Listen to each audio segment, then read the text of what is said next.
ಬೆಳಕಿನ ಹಬ್ಬ ದೀಪಾವಳಿ ಸಂಭ್ರಮ ಸಡಗರ.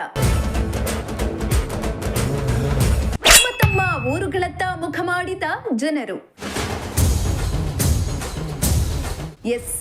ಎಲ್ಲೆಲ್ಲೂ ಬೆಳಕಿನ ಹಬ್ಬ ದೀಪಾವಳಿ ಹಬ್ಬದ ಸಂಭ್ರಮ ಸಡಗರ ಜೋರಾಗಿದೆ.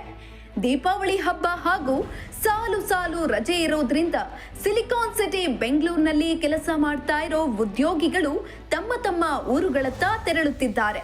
ಉತ್ತರ ಕರ್ನಾಟಕದ ಸಾಕಷ್ಟು ಜಿಲ್ಲೆಗಳ ಜನರು ಬೆಂಗಳೂರಿನಲ್ಲಿ ಉದ್ಯೋಗ ಮಾಡಿಕೊಂಡು ಇದ್ದಾರೆ. ವೀಕೆಂಡ್ ಹಾಗೂ ಸಾಲು ಸಾಲು ರಜೆ ಇರೋದ್ರಿಂದ ತಮ್ಮ ಊರುಗಳಿಗೆ ಕಾರುಗಳಲ್ಲಿ ತೆರಳುತ್ತಿದ್ದು, ಶಿರಾ ಬಳಿಯ ಟೋಲ್ ಬಳಿ ಸರತಿ ಸಾಲಿನಲ್ಲಿ ಕಾರುಗಳು ತೆರಳುತ್ತಿದ್ದವು. ಅಲ್ಲದೆ ಶಿರಾದ ಟೋಲ್ ಬಳಿ ನೂರಾರು ಕಾರುಗಳು ತೆರಳಿದ್ದು ಸಾಕಷ್ಟು ಟ್ರಾಫಿಕ್ ಜಾಮ್ ಉಂಟಾಯಿತು.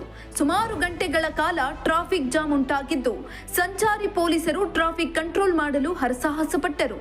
ಶ್ರೀಮಂತ ಪ್ರಜಾಶಕ್ತಿ ಟಿವಿ ಶಿರಾ.